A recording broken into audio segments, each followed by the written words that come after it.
আজ পবিত্র জুমার দিন চলতেছে, আলহামদুলিল্লাহ। আজ পবিত্র জুমার দিনে এই ছয়টি জিকির করুন একমাত্র আল্লাহকে সন্তুষ্ট করার জন্য।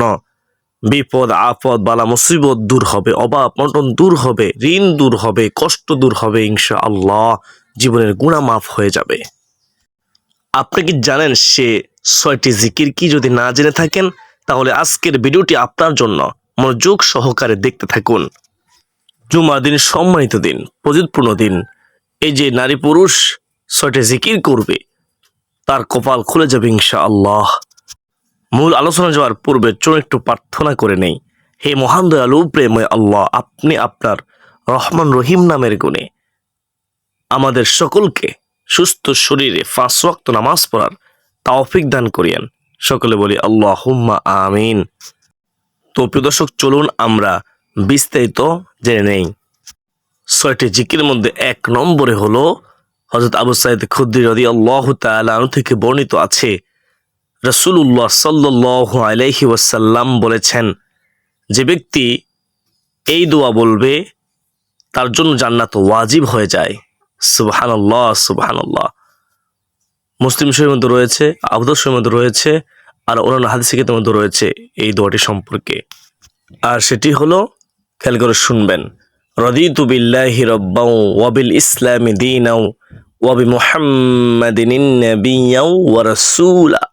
যার অর্থ হলো, আমি আল্লাহ তাআলাকে রব হিসেবে, ইসলামকে দিন হিসেবে এবং নবী মুহাম্মদ সাল্লাল্লাহু আলাইহি ওয়াসাল্লামকে রাসূল হিসেবে আমি সন্তুষ্ট চিত্তে মেনে নিয়েছি। এক বর্ণনা রয়েছে, যে ব্যক্তি সকাল বিকেল 3 বার এই দোয়া পড়বে, কিয়ামতের দিন আল্লাহ তাআলা তাকে নেকি বৃদ্ধির দ্বারা সন্তুষ্ট করবেন। সুবহানাল্লাহ। আব্বাস ইবনে আব্দুল মুত্তালিব থেকে বর্ণিত আছে, তিনি রাসূলুল্লাহ সাল্লাল্লাহু আলাইহি ওয়াসাল্লামকে বলতে শুনেছেন যে আল্লাহ তাআলাকে প্রতিপালক, ইসলামকে দিন এবং মুহাম্মদ সাল্লাল্লাহু আলাইহি সাল্লামকে রাসূল হিসেবে সন্তুষ্ট চিত্তে মেনে নিয়েছে, সে ঈমানের স্বাদ পেয়েছে। সুবহানাল্লাহ। মুসলিম শরীফ হাদিস নম্বর হচ্ছে 34।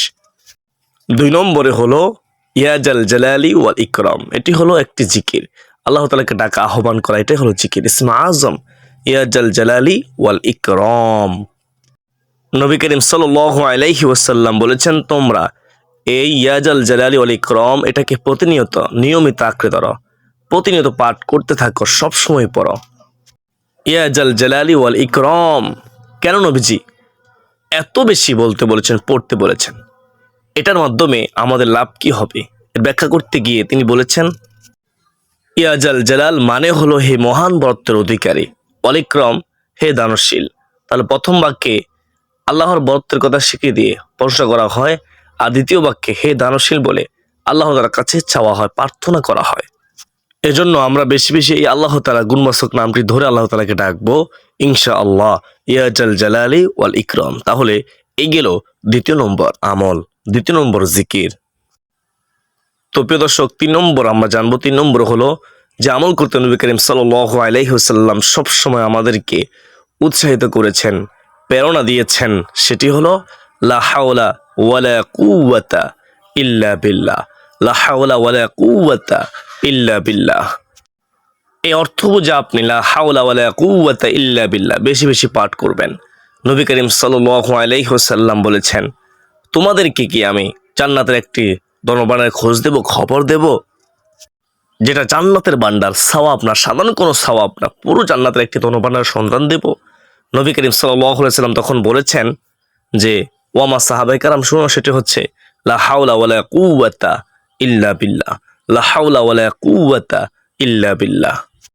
অতএব এই আমলটিও আমরা বেশি বেশি করার চেষ্টা করবো ইনশাআল্লাহ। তো 3 নম্বর আমল হয়ে গেল, 3 নম্বর জিকির হয়ে গেল। এখন আমরা যেমন 4 নম্বর, মনোযোগ দিয়ে শুনবেন।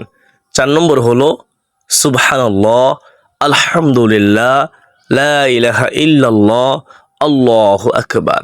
এই বাক্যগুলো আপনারা পবিত্র জুমা দিনে বেশি বেশি করে পড়ার চেষ্টা করবেন। আপনি যখনই বাক্যগুলো পড়বেন, আপনার প্রতি আল্লাহ এত সন্তুষ্ট হবে, আপনার জীবনে গুনাহ মাফ হয়ে যাবে। শীতকালে গাছের পাতা চলে যায়, ঠিক সেভাবে আপনার গুনাহগুলো ঝরে যাবে। আসমান জমিনের মধ্যবর্তী খায় জায়গা নাকি তারা ভরপুর হয়ে যাবে। সুবহানাল্লাহ সুবহানাল্লাহ। আমরা 4টি বাক্য বেশি বেশি পড়ার চেষ্টা করব, কারণ নবী করিম সাল্লাল্লাহু আলাইহি ওয়াসাল্লাম বেশি বেশি পড়তেন সুবহানাল্লাহ, আলহামদুলিল্লাহ, ওয়া লা ইলাহা ইল্লাল্লাহ, আল্লাহু আকবার, সুবহানাল্লাহ, ওয়ালহামদুলিল্লাহ ওয়ালা ইলাহা ইল্লাল্লাহু ওয়ালা ইলাহা ইল্লাল্লাহু আল্লাহু আকবার। এই চারটি জিকিরের ফজিলতের কথা যদি আমি আপনাদেরকে বলি তাহলে সারাদিন রাত ভিডিওতে বলে শেষ করা যাবে না। এই চারটি জিকিরের যে ফজিলত কত বেশি তা আপনারা কল্পনা করতে পারবেন না।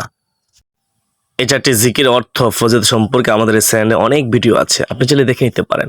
তো এই গেল 4 নম্বর। এখন আমরা জানবো 5 নম্বর। 5 নম্বরে হলো দোয়া ইউনুস বেশি বেশি পাঠ করা পবিত্র জুমার দিনে। প্রিয় দর্শক, আপনারা অনেকেই দোয়া ইউনুস অনেক কঠিন মনে করেন। দোয়া ইউনুস হলো লা ইলাহা ইল্লা আনতা সুবহানাকা ইন্নী কুনতু মিনাজ জালিমিন। লা ইলাহা ইল্লা আনতা সুবহানাকা ইন্নী কুনতু মিনাজ জালিমিন। যার অর্থ হলো, হে আল্লাহ, তুমি ছাড়া আর কোনো মাবুদ নেই, তুমি পবিত্র, তুমি মহা, নিশ্চয়ই আমি জালেমদের অন্তর্ভুক্ত। আল্লাহ তাআলা ওয়াদা করেছেন দোয়া ইউনুস পড়ে আল্লাহ তাআলার কাছে সাহায্য চাইলে আল্লাহ তাআলা সাহায্য করবেন, বিপদ থেকে মুক্তি দিবেন। ফাস্তাজাবনা লাহু ওয়া নাজাইনাহু মিনাল গাম্মি ওয়া কাযালিকা নুনজিল মুমিনিন। সুবহানাল্লাহ সুবহানাল্লাহ।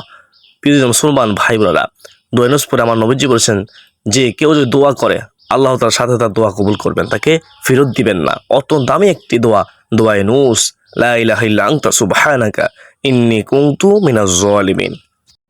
কেউ যদি বিপদে পড়ে, বালা মুসিবতে পড়ে, তাহলে যদি সে এই দোয়াটি পাঠ করে আল্লাহ তাআলাকে সন্তুষ্টি করার জন্য বিশ্বাস রেখে, তাহলে আল্লাহ তাআলা তাকে উদ্ধার করবেন ইনশাআল্লাহ। তাই আমরা অবশ্যই নিয়মিত প্রতিনিয়ত সব সময়, বিশেষ করে জুমার দিন আসলেই আমরা এই দোয়াটি পাঠ করার চেষ্টা করবো ইনশাআল্লাহ। তো এটি গেল 5 নম্বর আমল জিকির। তো প্রিয়দিনী ভাই বোনেরা, এখন আমরা জানবো 6 নম্বর। 6 নম্বর হচ্ছে ইস্তিগফার। ইস্তিগফার বেশি বেশি করে পাঠ করা। ইস্তিগফার মানে হচ্ছে আল্লাহ রাব্বুল আলামিনের কাছে ক্ষমা প্রার্থনা করা, ক্ষমা চাওয়া। আস্তাগফিরুল্লাহ। যে ব্যক্তি ইস্তিগফারকে আঁকড়ে ধরবে, এটাকে প্রতিনিয়ত সব সময় পাঠ করতে থাকবে, ইস্তিগফার কখনো ছাড়বে না, সব সময় তার মধ্যে ইস্তিগফার অব্যাহত রাখবে, ওই ব্যক্তিকে আল্লাহ রাব্বুল আলামিন বিভিন্ন ফেরেশতানি থেকে, এমন এমন ফেরেশতা থেকে আল্লাহ তাআলা তাকে মুক্ত করবেন যে সে কল্পনা করতে পারবে না। আল্লাহ তাআলা নিজে ওয়াদা করেছেন, ফাকুল তুস্তাগফিরু রাব্বাকুম ইন্নাহু কানা গফফারা ইউরসিলিস সামাআ আলাইকুম মিদরারা ওয়া ইউমদিদকুম বিআমওয়ালিন ওয়া বানিনা ওয়া ইয়াজআল লাকুম জান্নাতিন ওয়া ইয়াজআল লাকুম আনহারা। আল্লাহ তাআলা ওয়াদা করেছেন অত্র আয়াতগুলোতে আল্লাহ তাআলা ইস্তিগফার করলে ক্ষমা করে দিবেন। আল্লাহ তাআলা ওয়াদা করেছেন ইস্তিগফার করলে অভাব দূর করে দিবেন, সন্তানের প্রয়োজন হলে সন্তান দিবেন। আল্লাহ তাআলা ওয়াদা করেছেন বৃষ্টির প্রয়োজন হলে উপকারী বৃষ্টি দিবেন। আল্লাহ তাআলা ওয়াদা করেছেন জান্নাত দান করবেন। আল্লাহ তাআলা ওয়াদা করেছেন জাহান্নাম থেকে মুক্তি দিবেন। আল্লাহ তাআলা ওয়াদা করেছেন শরীরের শক্তি বৃদ্ধি করে দিবেন, সকল সমস্যার সমাধান করে দিবেন। এর চেয়ে সুসংবাদ আর কি হতে পারে? যিনি রাজ্জাক, রিজিক দাতা, যিনি আমাদের রিজিক দিয়ে থাকেন, তিনি বলেছেন, যিনি আমাদের হায়াতের মালিক, মৌতের মালিক, তিনি বলেছেন, ওয়াদা করেছেন। মনে রাখবেন, আল্লাহ তাআলা ওয়াদা ব্যতিক্রম করেন না। ইন্নাকা লা তুখলিফুল মিআদ। নিশ্চয় আল্লাহ তার ওয়াদা, প্রতিশ্রুতি ভঙ্গ করেন না, পূর্ণ করেন। সুবহানাল্লাহ। মহান আল্লাহ তাআলা যেহেতু ওয়াদা করেছেন, সেহেতু অবশ্যই দান করবেন। আর বিশেষ করে ইস্তিগফার এমন আমল যে আমল স্বয়ং নবীজি সবসময় করতেন। হাদিসের মধ্যে আছে, আমার নবীজি বলেন, ও তোমরা বেশি বেশি করে ইস্তিগফার করো, কেননা আমি নবীজি প্রত্যেক দিন 70 বার চেয়ে বেশি পরিমাণে ইস্তিগফার পাঠ করি, তওবা করি। সুবহানাল্লাহ। দেখেন, যে নবীজি কোনো গুনাহ নাই, সকল আম্বিয়াগণ নিষ্পাপ, তারপরেও ইস্তিগফার করেছেন। আর আমরা কত গুনাহগার, আমরা কত পাপী। গুনাহের কথা চিন্তা করে জান্নাত আশা করতে পারি না, গুনাহের কথা চিন্তা করে জাহান্নাম ছেড়ে উপায় দেখি না। তো আমাদের কতটুকু ইস্তিগফার করা উচিত? আমরা অবশ্যই বেশি বেশি করে ইস্তিগফার করার চেষ্টা করব ইনশাআল্লাহ। ইস্তিগফার সম্পর্কে আমার নবীজি সুসংবাদ দিয়েছেন। আমার নবীজি বলেছেন ইস্তিগফার করে 3টি পুরস্কার দান করবেন। 1, ফেরেশতা দূর করে দিবেন। 2, সকল বিপদ আপদ দূর করে দিবেন।